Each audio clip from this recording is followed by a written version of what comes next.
Hi, my friends. Thank you for coming back to another week of Minor League Fan Club, where we travel to baseball towns exploring minor league level ballparks and their cities. I'm your host, John Southey, Chief Minor League Fanatic.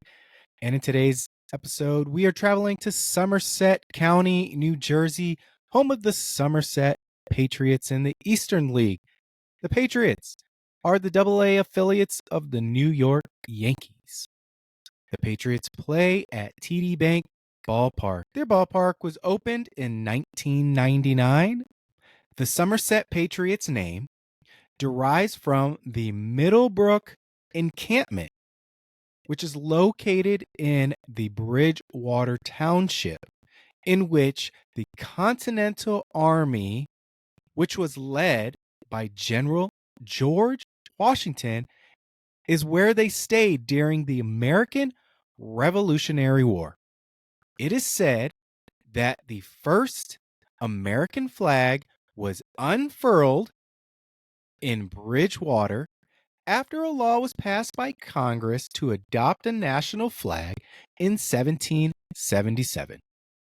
Somerset, or more specifically Bridgewater, is located in the north central part of New Jersey, which is about 40 minutes from Newark or about an hour from New York City. Our ballpark guide this week is Dave Mark, the Vice President of Marketing for the Patriots. Our fan guide is Matt Slattery. And our local business for this week is Lulu's Nutrition. And I'll speak to owner Lucero Aquino. All right, let's march on to this week's episode.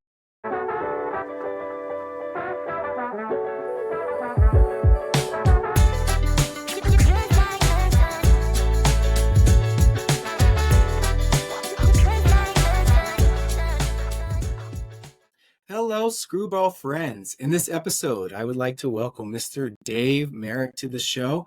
He is the Senior Vice President of Somerset Patriots, and he's been with the team for 24 years. He's the Senior Vice President of Marketing. Let me correct myself there. But before we get into you being our ballpark guy, I've noticed something on social media recently that you are building your baseball card collection room. That's really cool. So it looks like you have tons. How many cards do you have, and do you know which one is your favorite?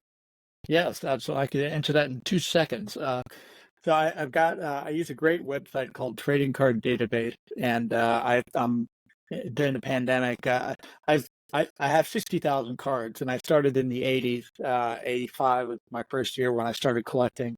And it's just, I found it really odd and maybe funny that from living in Houston to going off to college at Texas A&M, and then moving up to Dallas and living there for 4 years, and then moving all the way across country to New Jersey, I'm carrying these boxes of cards with me everywhere I go. I don't know what it is with me. I never wanted to get rid of them. Mm-hmm. So finally, during the pandemic, as a lot of people did, they kind of went down to their basements and pulled out what they had, and so I started organizing them and putting them together. Started trading and really got back into the hobby and really enjoying it. But the problem is that all my cards, 60,000 cards, are sitting right next to a 24-year-old water heater downstairs.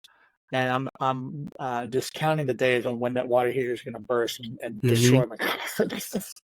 Yeah. So I have a room up above my garage that is kind of it's an office space, but we don't really use it that well. So I'm doing a whole renovation on it, and I'm going to finally have a space where I can display my cards properly, have a workspace to do trades, and use it as an office as well. And so I'm very much looking forward to that. And to answer your second question, my favorite card, my prized possession, is from my favorite baseball player, Nolan Ryan, and I have his rookie card, his 1968 rookie card, which I, as a kid, ran, halfway across the Astrodome before he went into the dugout to get him to sign that card, and I remember that to this day, and love that That's card. awesome. Yeah, very cool. Yeah. So I have an unfortunate story about my baseball card. So about 10 or 15 years ago, I grew up in Binghamton, New York, and I left all my cards there. And my dad put my cards in storage. Well, for some reason, I had like magazines or something in like the Rubbermaid containers, but my cards were just out. So all my random magazines got saved, but all my cards got flooded. So yeah, and oh man, I saw some of them, and of course they have mud all over them, and Oh yeah. man. So Did you something have some that good stuff in there that you're like, oh my God, I can't believe I lost this? yeah, I think I did, and I don't like to think about it because I don't want to know exactly what's in there. So yeah, and Wow. but I also got to meet Nolan Ryan several years back as well. The it was the Astros, maybe no, it was the Rangers. The Rangers were doing their winter caravan, and they came to HEB, it's grocery store here in Texas, Okay. Yeah. and there he was, and he signed a baseball for me, and that was pretty nice of him. So it was pretty cool.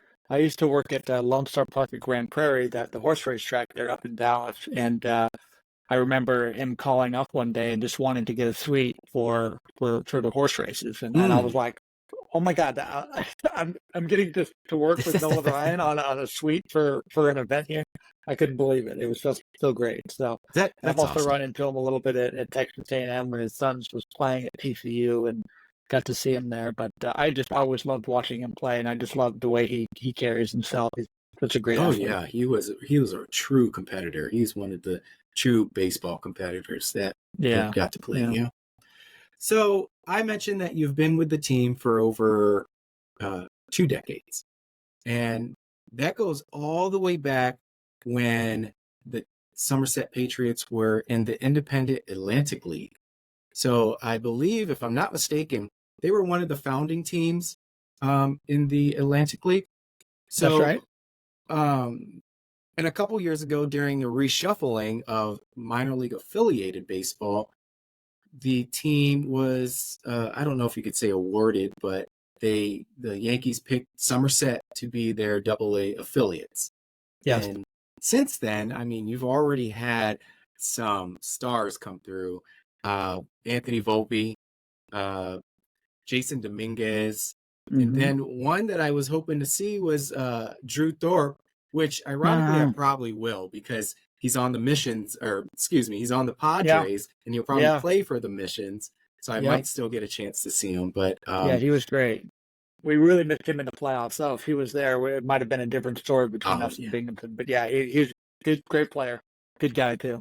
Yeah, I think the Padres got somebody really good, but being a Yankees fan, I think we're gonna miss what he's probably gonna offer the Padres eventually. But can't be too upset with Juan Soto as long as we get to keep him. No, we'll see what happens. Yes, but I was just wondering, can you tell the listeners and viewers how different the experience has been going from independent to affiliated as a team? I'd be happy to. And first, you mentioned that I've been with the team for 24 years, and I should first start off by saying that that's not possible unless you have a good ownership group behind you. And we've been owned by the Califers, Steve Califers, the one who founded the team, car dealership giant in New Jersey, and just an amazing business person, amazing man, and now his sons are running the operation, Josh and Jonathan, and they've just been an amazing family to work under, and that's the reason why I've never sent a resume out to anywhere over the 24 years that I've been here. Because that's awesome. They treat you well, and we have a staff as well that is also, you know, the vice presidents. There's 5 of us that have been there since 99, 2000, and then a large number of staff as well that have also experienced 5 to 10 to 15 years of service with us. So it's just a really good environment that we have in our front office, and that's really what's helped us, elevate our brand. And so as an independent team, I mean, we were very successful as an independent team. We were, very strong in the community. We were very aggressive in our marketing efforts, and being able to, create fun promotions and different things that would happen that would get people out to the ballpark. And, we were challenged with that every year. And we took a lot of pride in what we were doing and trying to be the best that we could be. We were leaders in the Atlantic League and in attendance for years, and one of the founding teams that was there. So our time in the Atlantic League as an independent was great, and being independent, one of the cool things that I see is that it's kind of a wild west back then. It was kind of we could just do really anything that we any promotion that we wanted to do. We wouldn't have to deal with IP rights or anything like that. We would just do these promotions. Okay. But now there's a little bit more of a watchful eye under all minor league teams, and so we're all having to be a little bit more careful. So instead of doing a Harry Potter night, you got to call it a wizard night or something like that. So we have to dance around IP stuff a little bit more during minor league baseball, which is fine. And there's different programs that we all can take part in that allows us to do like these Marvel nights and do a Hulk night or whatever the case may be. So. But yeah, when the pandemic happened and the whole minor league baseball National Association agreement was expiring with Major League Baseball, it allowed all the major league teams to kind of relook at where their minor league affiliates were, and if they didn't have to deal with any rules that were set in place for many years by the National Association, like teams being too close to each other or different things like that. It opened up the opportunity for the Yankees and some other teams to look at their locations and try to figure out, is there a better spot that we can put our affiliate. St. Paul did that with the Twins. It's the perfect fit right there. Houston got Sugarland right there in there, and New York chose the Patriots. They came knocking on our door, and it's not something we were looking for or trying to pitch for, but Brian Cashman called us one day, and he came over with his team and toured the ballpark, and they fell in love with our field. They thought the field was in immaculate shape. And while we didn't have the facility to cover a lot of the things that were needed in minor league baseball, like batting cage and strength and wellness facility and things like that, our ownership group, Steve Califer basically was like, whatever the Yankees need, we're going to provide for you. So. Wow. He made it happen, and we built him a 4,000 square foot batting cage. We have a 3,000 square foot strength and conditioning center. We built new locker rooms for him. We've got a video replay room set up for him. We're in the process right now of rebuilding our visitors' locker rooms. We've upgraded our lighting system to the LED lights. We've upgraded our scoreboard. So it's really exciting as we've moved into the minor league baseball landscape. And with that, there's also the fun programs that minor league baseball has created, like the Copa programs, where we play as Azoros. We have the 9 program, which is honoring Negro League baseball, and we're launched an initiative last year that's punting as the New York Black Yankees and giving them branding and that they've never had before.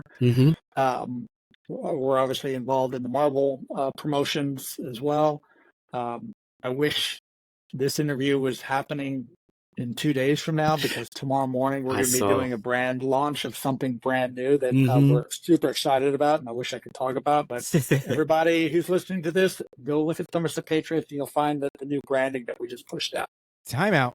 All right. So unfortunately, like Dave said, if I only had interviewed him one day after, we would have learned that the new identity was the awesome looking Jersey Diners, which is one of their newest alternate identities. The Jersey Diners is a staple in the state of New Jersey. You can find diners all over the place. And we will hear more about that when we talk to our fan guide, Matt Slattery. All right, now back to the episode. And the new identity that we're going to play in there for a couple games this season. Yes. But yeah, it's just, and then of course seeing the prospects and being able to promote the different prospects that we have, and then promoting the rehab assignments that we'll get. We were really hoping for Judge last summer. He was, we definitely felt like he needed that rehab assignment, but he wanted to get right back at it, which I understand. But the cool thing is that we're learning that as players are going off and needing to go to a place to rehab, the players within the locker room are saying, if you got to do a rehab, go down to Somerset because it's real close to the Bronx. Oh, very nice. It's got all the facilities that you'll need, so it's become a real good partnership between the Patriots and the Yankees. So Awesome. been That fun. is, Yeah. it sounds like they are very committed. I read a lot of stories of teams trying to figure out, get the money from the county or whatever it is, the city, and upgrade their team's stadium. But it sounds like Somerset is going to be set for a while. I hope so. It's it's a beautiful partnership right now, and the Yankees player development guys are all giving us great praise and telling us the good job that we're doing overall operationally to do what we need to play our part for their development of their players and hopefully bring championships to the Yankees for years to come. I hope so. That sounds great. Mhm. One of the things I like to do is this is for the listener and the viewer, because when they're listening to this podcast, they're kind of getting an understanding of what they're getting into and where they are going to be visiting. So when they come to the ballpark, most games are in the evenings. What kind of traffic do people need to probably be aware of, if there is any? I saw on the map, it's very close to the city, but it's not that close. So I'm just wondering, is there a lot? Yeah, from New York. I mean, the New York is only it's strange because it's like New York is only like 45 to 50 Mhm. miles away from us. But when you take that drive and you go through all the bridges and all that stuff, it does take a little bit of time to actually get there. So it's not an easy drive. But to get to the ballpark, to our ballpark, once you get out of the big city and you're driving on the interstate, we're right off of Interstate 287. So, we're in a really spectacular location in the heart of central New Jersey, Mhm. where we're from all five surrounding counties. It's very easy to jump on the interstate and find 287 and get to our ballpark and get there relatively quickly. Very good. People find it very easy to drive here, find it very easy to park, and it's just like going to a Target or a Home Depot. It's just you park right outside the ballpark, you walk right in. It's just a nice, easy operation. Awesome. Yeah, I was going to ask you about the parking. So do you have to pay for parking at this park? Because it's not like a downtown park, but I was just curious if, I know some parks don't require paying, but some do. We have 3 lots, and it's $5 for parking. Oh, that's a very But good price. yeah, there's ample parking, and we're also the ballpark is stationed right on a train stop for New Jersey Transit. So the Bridgewater stop on the Raritan Valley line stops right at the back of our ballpark. So people that are close to trains and want to jump on the train and come to the ballpark, they can do that too. Oh, I've heard about the batters. They hate the train horn, so they kind of call a timeout there. No timeouts. Yeah, they're not anymore, right? You get your one. No. Have ticket prices changed at all since you became affiliated compared to the independent? Slightly, but nominally. I think. Okay. Let's see, it's $14.50 now for an upper box. I think back in 2019, which is our last season in the Atlantic League, it was maybe more around $12 if I can remember correctly, or $13. It's a nominal increase, but in today's day and age, the increase is not necessarily because of the Yankees. It's really because of just all the operational costs that are happening these days. The food costs and electricity and just everything is going up in general across the nation. So, so pretty competitive for the other. It's competitive, and we still keep them low. I mean, to get a ticket to come to see a Patriots game in the Yankees AA team for $14.50 is we think it's very affordable. Yeah, I think that's very worth it for sure. So when I zoom out on the map, I notice you're not necessarily right by the water, but you're kind of close, but not super far and super close either. So I was just wondering, during the summer, what kind of weather can people expect right there? Weather is good here in New Jersey. April can be a little cold. It could be a little bit of a roll of the dice. But once May comes around and May and June are really great months here. July, there could be some hot days in July, and August can be, there's rain showers that come here and there. But for the most part, it's not terrible. I mean, you're down in Texas, so it's definitely not like Texas weather. Right.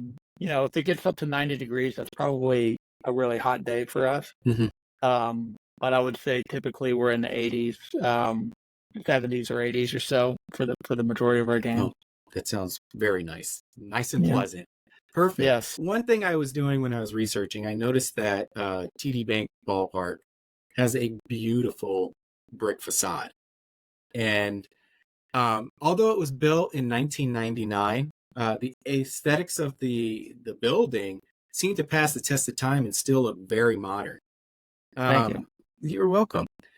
So you said upgrades were occurring. I was just curious about what kind of can't miss features and amenities visitors should look out for when they're at the ballpark. Well, when you come up to the ballpark at the very front, I would advise everybody to stop and check out the statues that we have of our founder, Steve Califer, and Sparky Lyle, the two main founders of our team. There's a beautiful statue right out in front of the ballpark. And then right as you walk into the main gate, we have 13 Hopkinson stars. Do you know what a Hopkinson star is? I do not. All right. So the Hopkinson star is a six-pointed star, and it was actually the star that was seen on the very first American flag that actually was flown in the state of New Jersey when the flags became an official national thing. Right. And they so the stars were these six-pointed stars, and they were called Hopkinson after, I think his name was Hopkinson. But we have these 13 stars embedded in the concrete. So as you walk in, and there's a plaque as well that kind of talks about that. We're named the Somerset Patriots because the area that we play in is very rich in Revolutionary War history. In fact, there's a house right across the street from the ballpark called the Van Horn House. And the famous in 1777, I believe, when the Battle of Boundbrook happened. The morning, the way I understand it, the house was, because houses used to be occupied by whoever army came around, and they would just occupy these houses.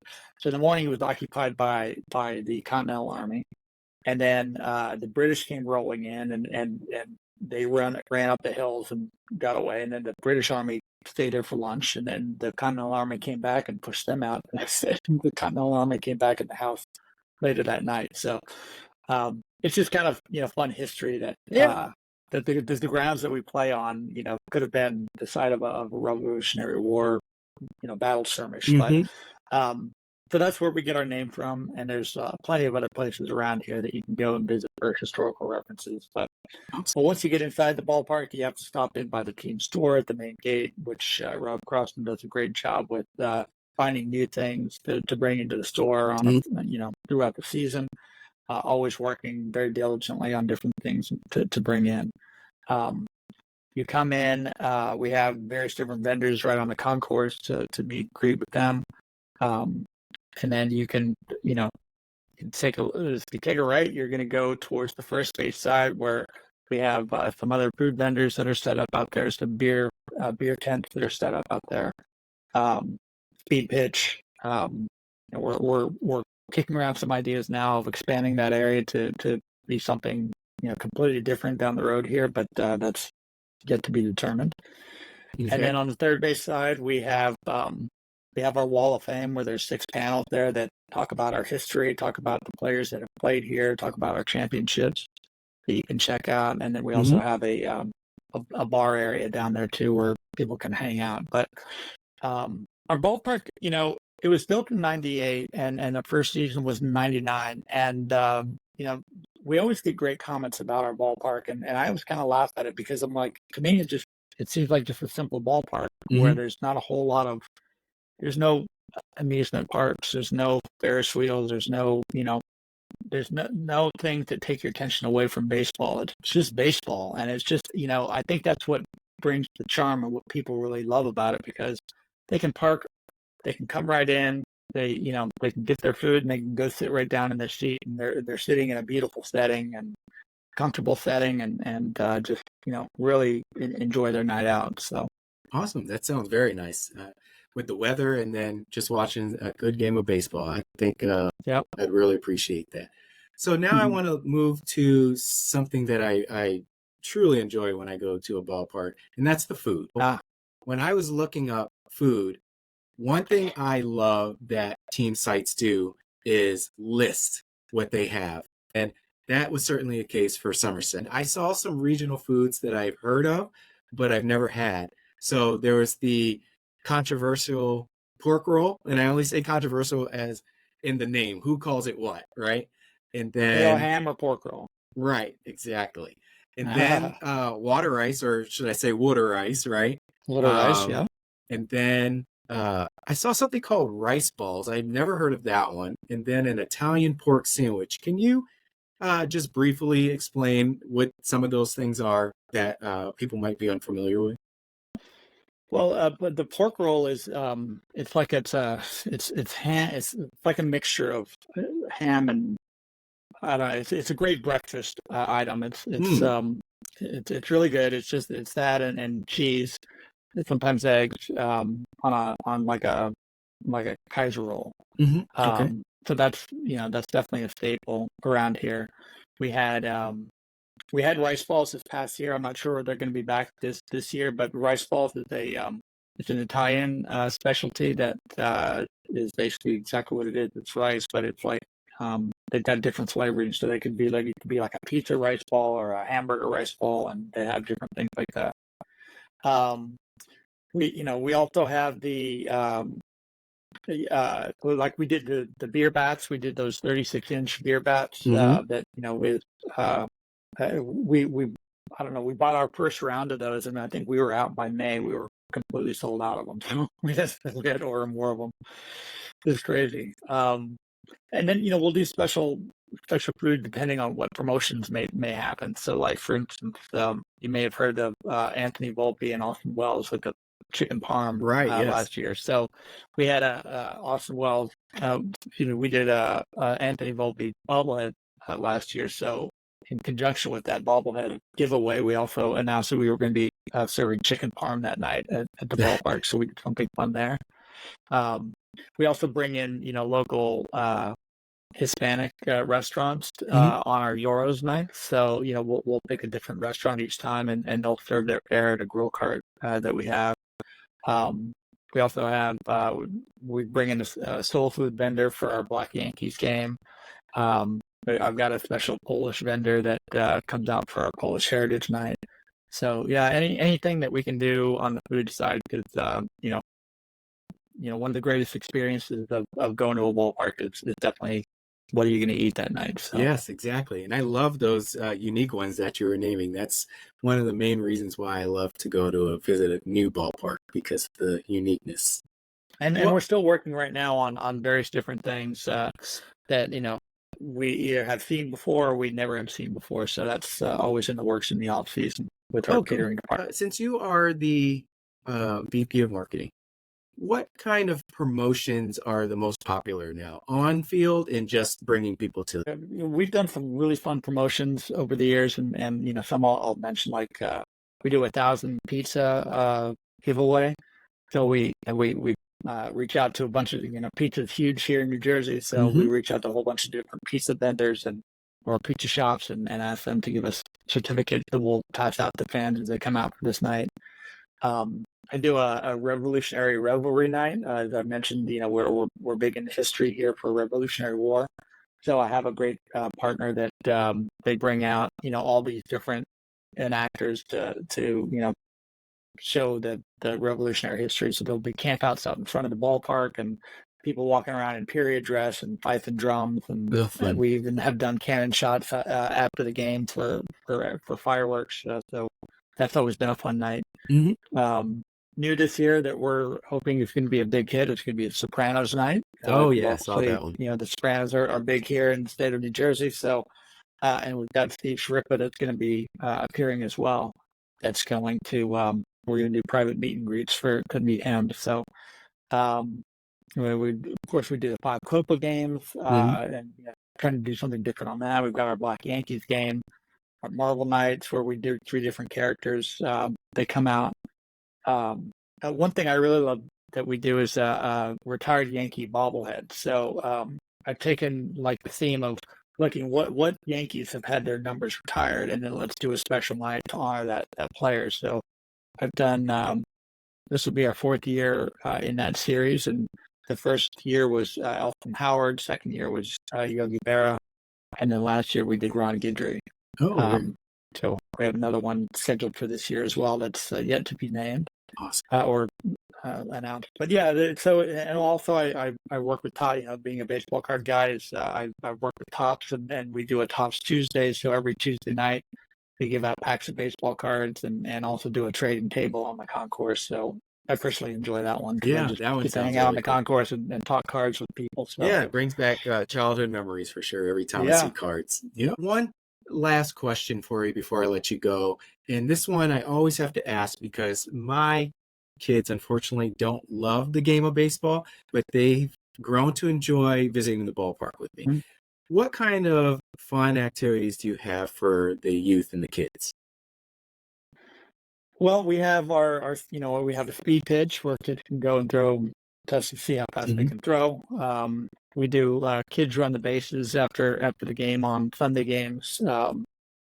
Kids love coming in and getting autographs. Right when the gates open, they come run down by the dugout and get whatever players come through walking through the tunnel.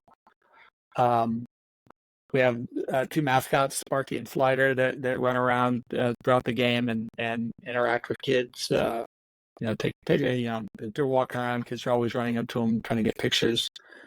We also have a kids club that kids could join. It's just $25, and they've got a whole bunch of different VIP experiences that we offer for that kids club experience. Some private meet and greets with players, and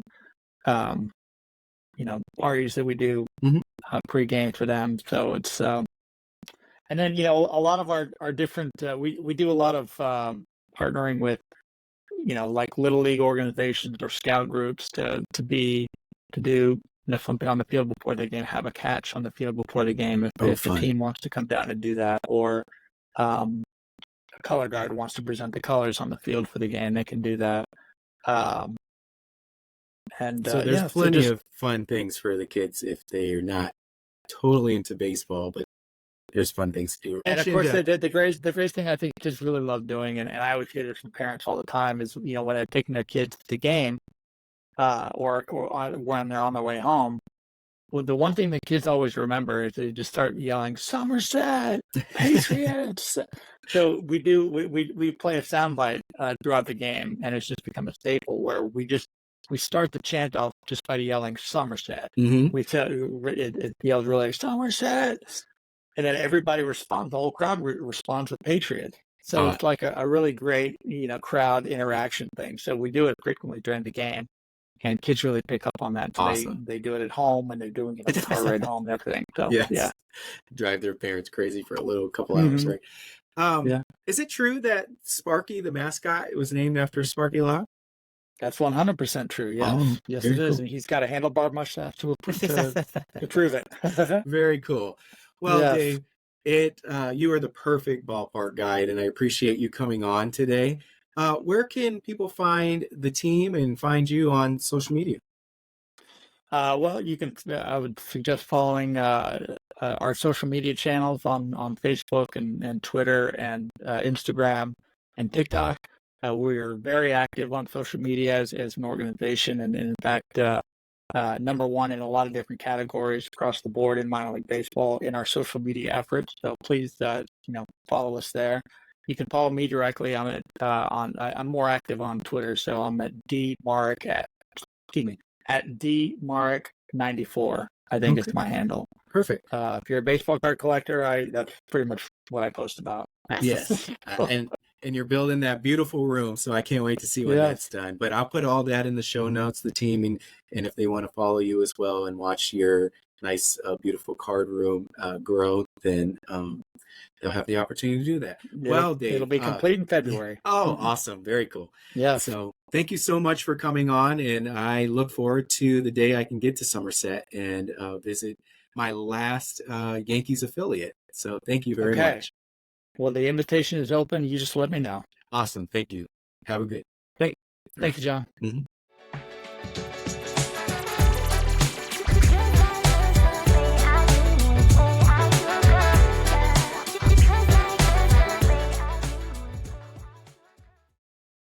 Welcome back, friends. I'm extra excited today to be talking with Matt Slattery. Matt is someone I envy because he has season tickets to all the upcoming stars of the New York Yankees farm system at TD Bank Ballpark. Welcome to the fan club, Matt. Thank you for being here. How are you today? Excellent. Thanks for having me, John. I'm really excited to talk to you. Oh, I'm excited, and I'm glad that you can make it. So I could honestly talk about minor league baseball and the Yankees all day, but I'm going to do my best to remain on topic during our segment, which is being a fan guide for TD Bank Ballpark and the Bridgewater, New Jersey area. Can you talk about your experience being a season ticket holder at this ballpark? How's it been different from going independent to affiliated with the Yankees? All right, so that's a question a lot of people ask me. So I've lived in the area for basically most of my life. And when the Patriots were here, I can honestly say that stadium was 5 minutes from my house. I think I went to about 3 Somerset Patriots games prior to the Yankees becoming the affiliate team that played there 3 years ago. So I had a lot of friends that went. I had one of my best friends, his brother played for the Patriots at some point, but I don't know. It just seemed like for some reason I just never made it there as often as I wanted to. I'm not really sure why I just didn't, but 2 years ago or 3 years ago, the Yankees, were jumping in, they were moving over. And for me, there was a no-brainer. I'm from the Bronx. I grew up in the Bronx. My parents are from the Bronx. Yankee fans their whole lives. So me and my dad were like, we're going to get tickets to do this. And since we have started going 2 years ago, I've probably missed maybe 7 games in 3 seasons, home games.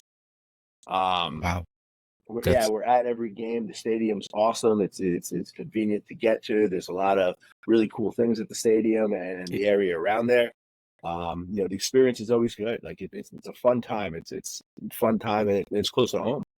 Yeah, and like I said, I couldn't be more jealous because I am a huge Yankees fan, and just being able to see the people who I read about or watch on TV and wait for them to come up, and you get to see them daily just grow, that creates a little envy in me. But I usually save this question for the end, but before the interview you shared with me how you and your daughter attend basically every game, and like you said, you barely miss any games. We also began following each other on social media, so I saw how much your daughter is just involved. And she loves the Patriots. She loves the Yankees. Would you mind speaking on her behalf on how TD Bank Ballpark makes the games unique for the youth?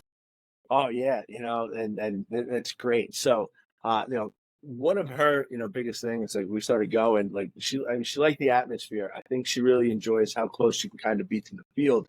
I explained before, like initially that first year was a COVID year. The Yankees were there, so our seats were on another side of the stadium, but our seats are right by the dugout. We're real close. And I think her being able to be right on top of the action, hear the chatter close to the field, but not just from like where our seats are, but, a lot of the other seats in the stadium. The ballpark's not that big. It holds a good amount of people, but you're so close, to the field, you're right by the players, and I think like when you have guys that come through there, specifically like Anthony Volpe, New Jersey guy, grew up pretty close to the stadium. I mean, he's there and people see him on TV and kids are like, wow, we can see these guys that we, realistically, you can't get close to, as well as I do. Yankee Stadium, those seats close to the field cost a pretty penny. Yes. But in Somerset, you get to see these guys that potentially could be on the field for the Yankees, guys that are big stars in the minor leagues. And I think it's a big draw for the kids to be up close to those guys, even if they're not shaking hands and hugging them, they can see them. They can see them up close. I think that's a big draw. The Patriots do a lot of stuff over there in Somerset for the kids. They're constantly, they're involved with sports teams, the youth programs and all the surrounding towns. They're constantly bringing them in to, high five the players when they enter the field, on field pregame where these guys, they're standing right next to them. These giant, ball players standing right next to these kids, and it's just like, wow, they're really starstruck. Yeah. That kind of stuff's fun. They have a mascot that all the kids love, Sparky and Slider, that run around. They have a kid zone up at the end of the, down the right field line, Okay. up top where, they have some games and wheels. You can throw a ball and, things like that a lot of the kids really like. So there's stuff for them to do if they can't sit in their seats. Yeah. I think you can get up. They have a cool team store. They have lots of good food and snacks. But the kids don't seem to be bored when they're at the games. Let's put it that way. Oh, great. That's awesome. Well, now I'm curious, who's your daughter's favorite player right now? All right. So my daughter's favorite Somerset Patriot was Luis Medina. Oh, he was traded to Oakland last season, 2 seasons ago in the Frankie Montas trade. Her and him really bonded. She was heartbroken when he was traded, to say the least. Like, I'm saying, like, tears, bawling, like I almost inconsolable. And my wife's like, you can't let her become friends with all these guys like that. It's gonna happen. I really have no control over that. But she, all time, that's her favorite player. But she's a huge fan of Austin Wells, Jason Dominguez, Oswaldo Cabrera. She loves Blaine Abena, who is starting pitcher at Somerset this year. He's one of her favorites. I think you can go through the list. I mean, if you asked her, she'd have a hard time answering that question. She'd probably say they all are.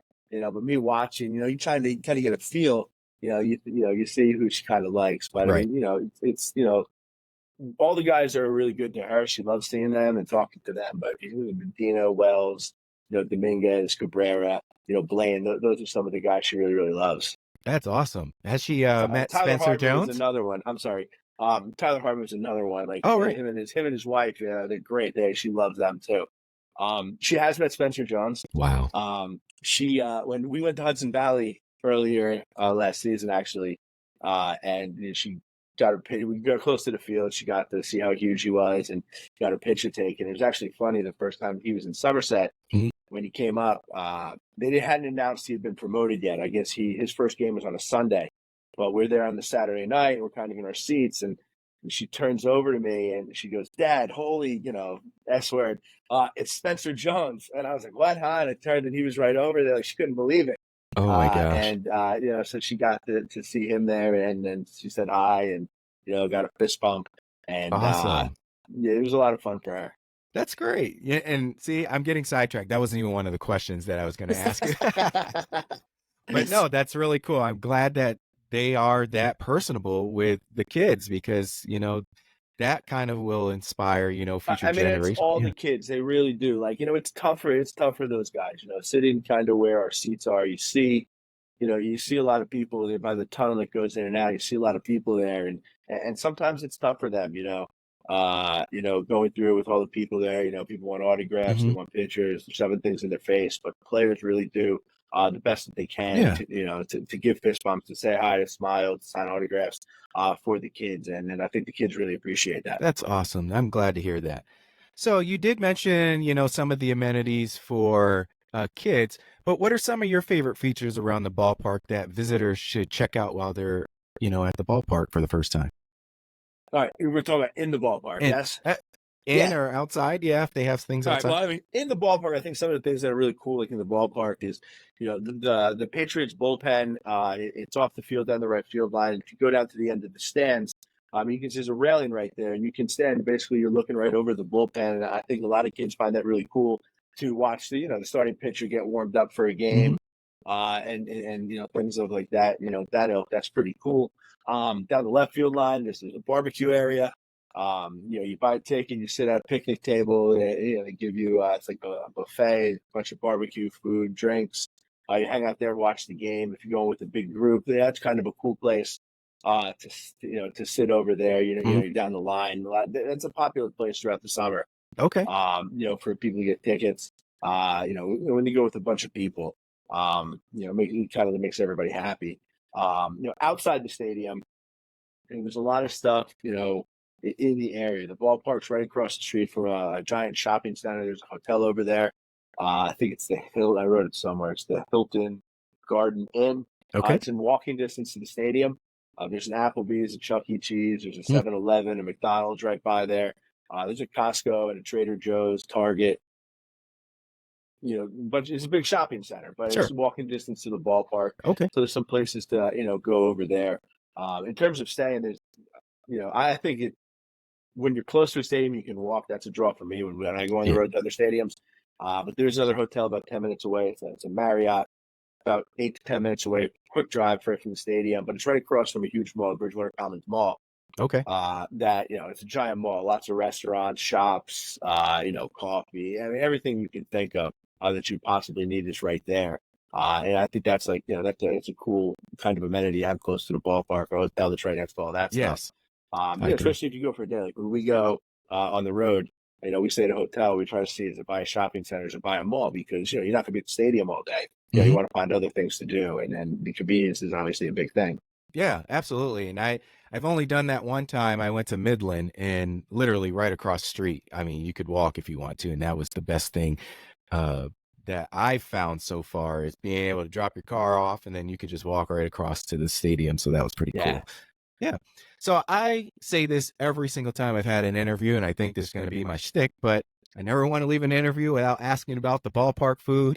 So what are some of your favorite things to eat at TD Bank Ballpark? All right, so I will be honest. I don't eat a ton there because we go so often. Yeah. It gets really expensive. I live 5 minutes away from the stadium. Yep. So I often eat dinner at home. My daughter, on the other hand, would eat there every night if she could. So they have your typical ballpark food, cheesesteaks, hot dogs, pretzels, sausage and peppers, things, along that line. They have my favorite, if I have to eat there, I'll be honest, my favorite place, there's a barbecue stand called Oink and Moo. That's set up right down the first baseline, where you can get tacos, pulled pork nachos, sliders, different kinds of barbecue there. I think it's excellent. It's really, really good. So if I have to go there and eat, that's the way I'm going. This year, they just announced yesterday, actually, I think, yesterday, National Pizza Day. They have a new partnership with this pizzeria right in Somerville, down the street in the ballpark, called Prima. They're going to take over, be a pizza there. That's going to be, to me, that's going to be a great option. Like, the pizza there is really good. It's better than your typical frozen Domino's that they're throwing in boxes and selling there. So you're going to have like a real pizzeria that's actually a really good one in the area, in the ballpark. But they do, different nights. They'll have different promos, of course, to the weekend. You get a helmet with tater tots and cheese some nights. They did Anthony Volpe bobblehead last year. They had chicken parm sandwiches, on the concourse, playing into that whole thing.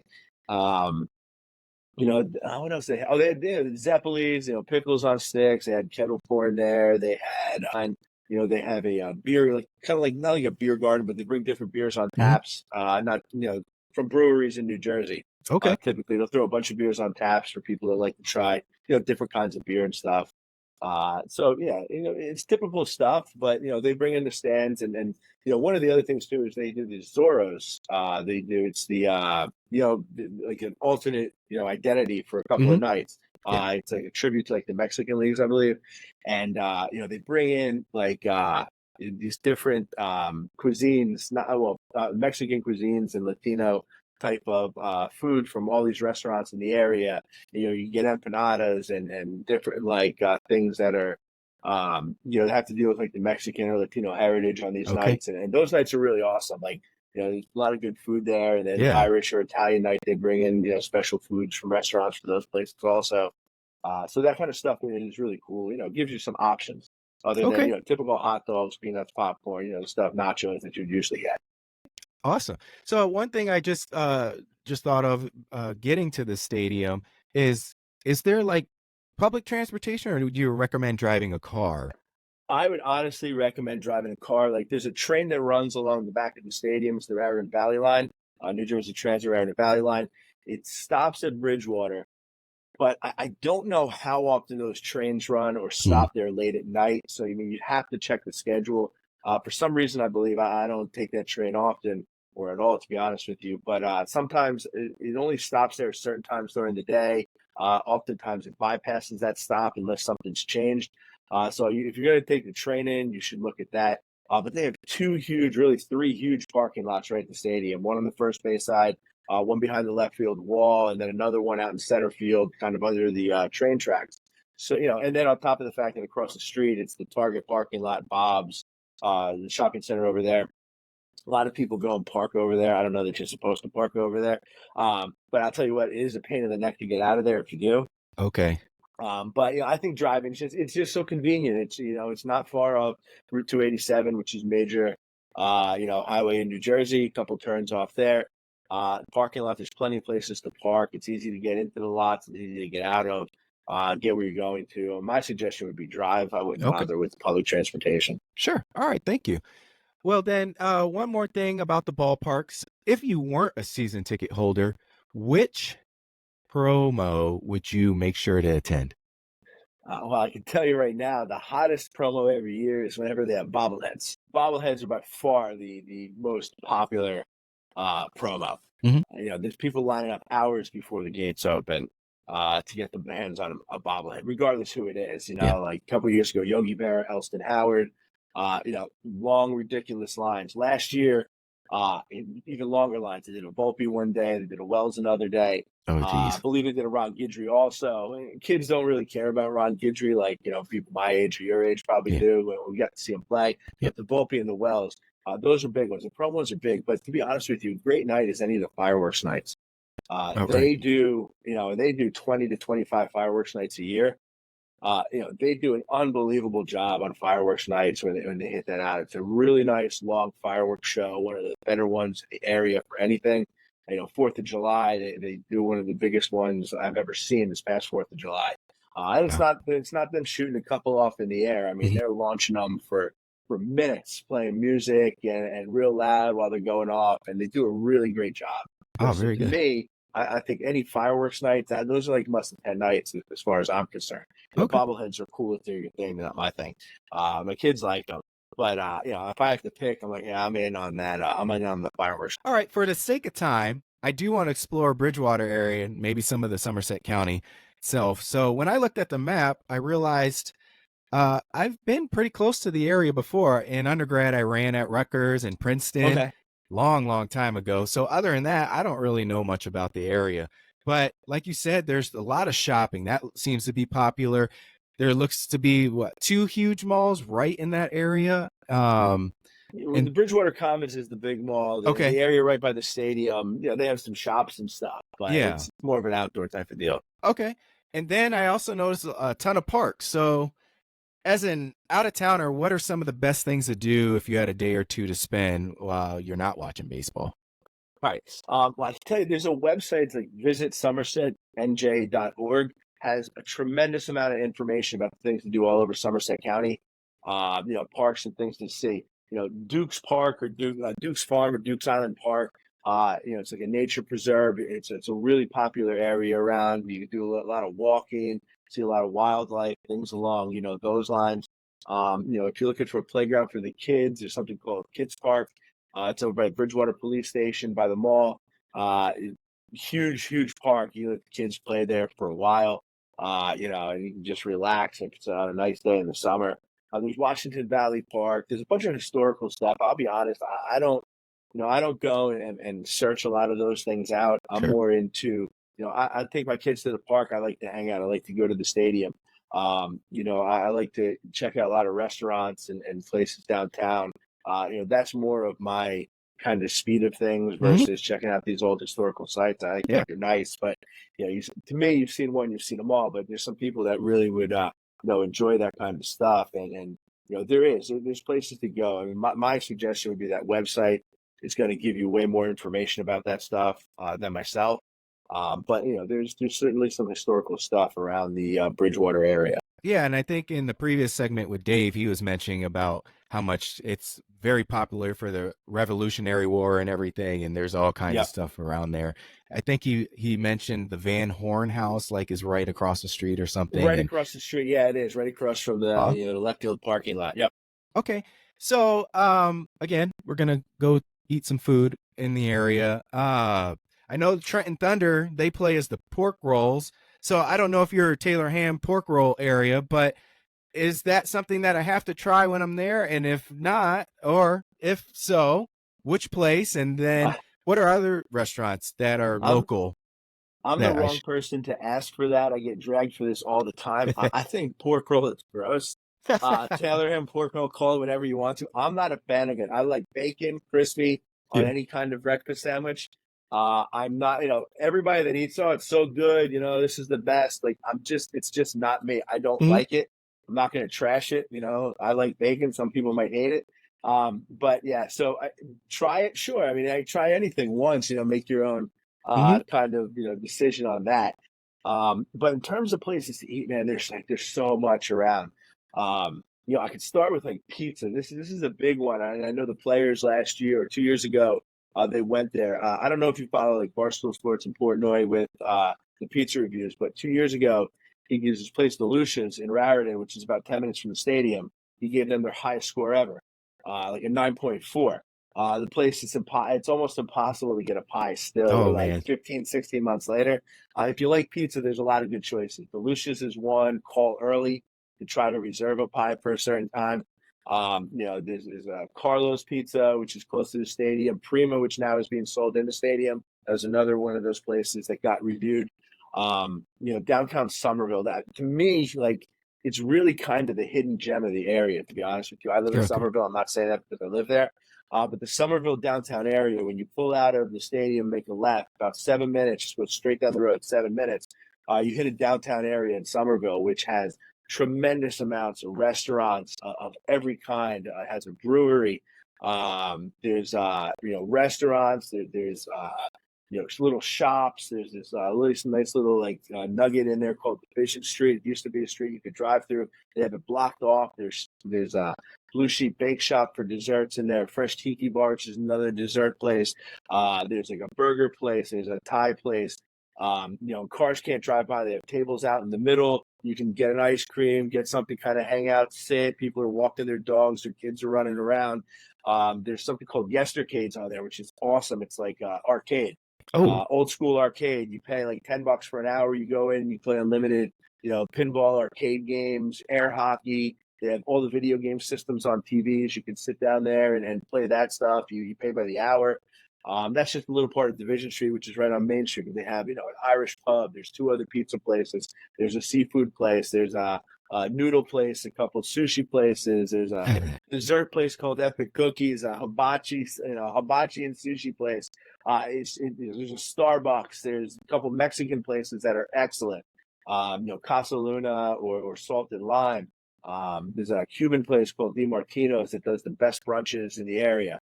So there's Somerville. To me, it's like the hidden gem. Like, I'm not knocking Bridgewater. Bridgewater's got a lot of stuff. But in retrospect to the, proximity to the ballpark, Somerville's, 7-8 minutes right out of the ballpark. And there's just so much there, like for anybody, for kids, for adults, just if you want to walk like a nice little downtown area, there's a lot over there. No, that sounds absolutely perfect. So I'm noting that. Stay in Somerville. Do everything downtown in area. No, I'm not saying do everything in Somerville. Bridgewater has a lot of cool stuff too. No, that's cool. Bridgewater has a lot cool, but that's just like, it's so close to the stadium, and there's so much, like, no matter what you feel. There's a Greek restaurant that's awesome, steakhouse. There's just so much down there. Basically anything you want, they got down there. Awesome. Okay, perfect. Oh, the other thing I want to say, like foods and stuff, like, when we're talking about the Zorros and the alternate uniforms for the Patriots, the other thing they did, it's like the Jersey diners. Did you see that thing? Yes, I love it. You heard about that? Right? Absolutely love it. Diners, another big part, of Jersey and places to eat. There's a lot of diners around the stadium with some really good food. Well, Matt, I want to thank you very, very much. You were probably one of the best fan guides we've had. Well, I appreciate it. I hope I was helpful. I think, I don't know if it's because you gave me so many food places that I'm saying that, but I mean, you were very helpful. As we usually just scratch the surface, and I just kind of wanted to have a resource for people to be able to eliminate some research, before they head to a place, but at least they can listen to the episode, and while they're listening, they can write down all these cool places, and then that eliminates half the research. But no, perfect. You did great. That's So awesome. It was a lot of fun. Thanks for yeah, having me. you're welcome. Is there anywhere anybody can find you online if they wanted to follow your shenanigans? Yeah, if they want to. I mean, I guess the most active I'm on is Instagram. My handle is Matt NJ, like New Jersey, MATTNJ. That's where you can find me. Awesome. Thank you, Matt. And I'll put that in the show notes so that they can have I want everybody to stay tuned. We have one more segment left, and see you soon.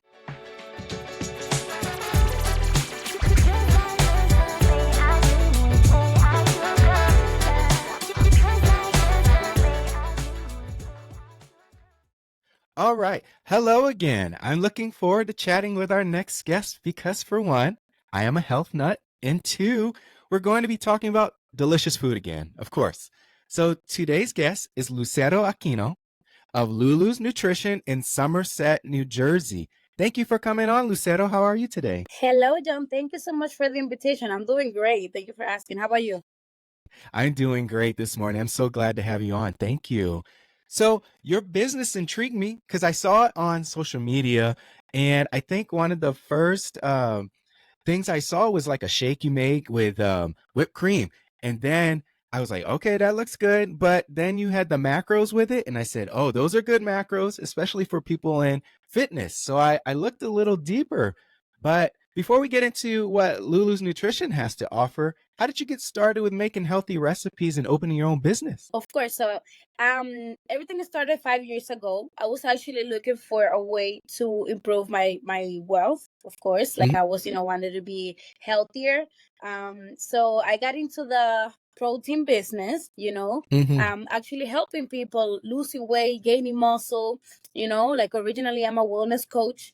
I Oh, started from home. I got the same business I started at home during pandemic 2020, doing the oh, shakes, doing the protein waffles. People will call me and I will like make deliveries. Like I started from home actually, during pandemic. oh, Crazy. Uh-huh. yeah, yeah. And then, Okay. I lost 20 pounds consuming my own shakes, the recipes and everything. So I got to a point during the past 3 years that I was like I wanted to grow more.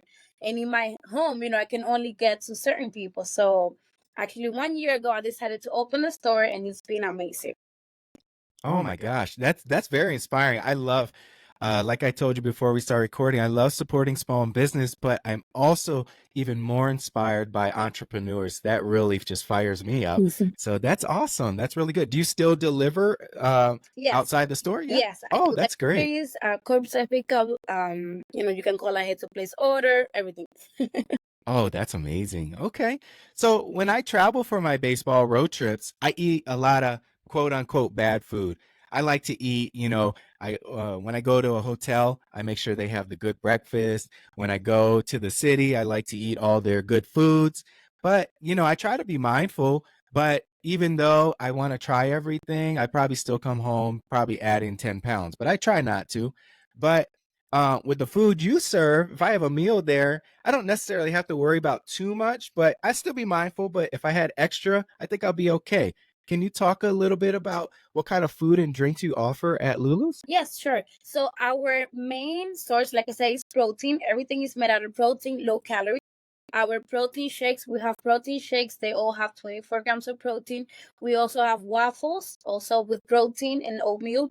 The waffles also have 24 grams of protein. We can either do it with the fruits. We can do like a protein waffles, that a waffle sandwich that has the egg, ham, and cheese. If you want to add a little bit more protein to it, we can do crepes. We do oatmeal.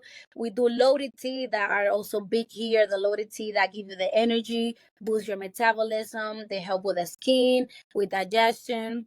We also offer churros. I don't know. I'm pretty about Mm, healthy ones. hmm. It's like with a healthy twist. Nothing is fried. Everything is freshly made.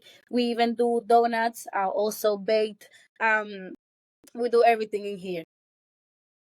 Yes, I saw the donuts, I saw the churros, and oh gosh, I want both Oh when yeah, I come.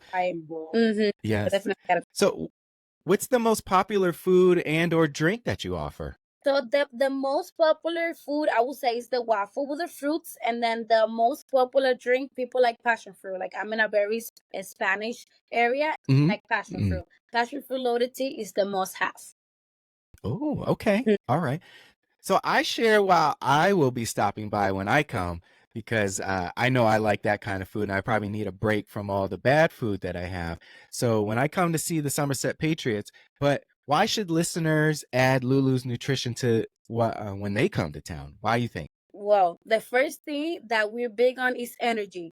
Like when you come in here, it's a vibe. It's like you feel different. You feel like you somewhere else. So the energy, the vibe, the warm welcome Yes. that we give is just you gotta experience it.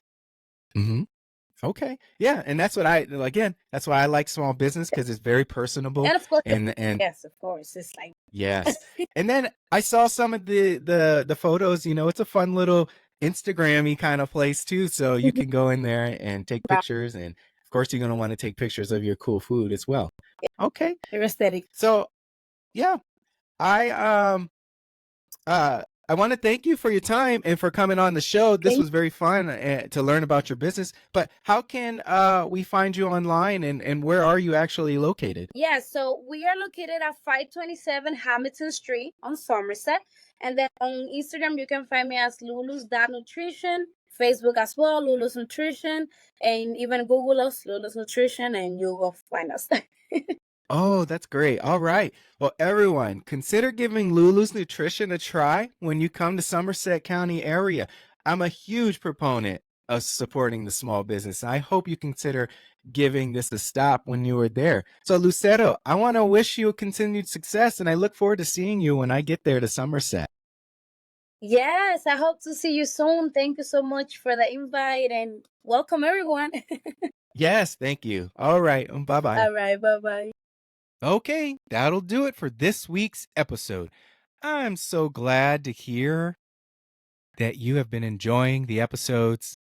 It brings me so much joy to see your feedback and when you share that you're listening to the Minor League Fan Club. If you get a chance, could you please leave a rating on your podcast platform? And if you watch on YouTube, would you consider subscribing?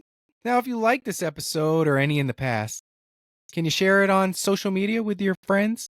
Let them know that this podcast exists and that it exists on YouTube. And if you haven't followed Minor League Fan Club on socials, then what are you doing? Just kidding.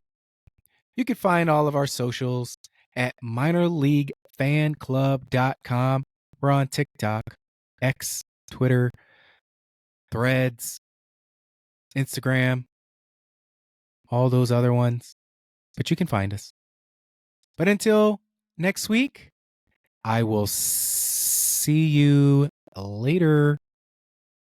We really knocked that one out the park.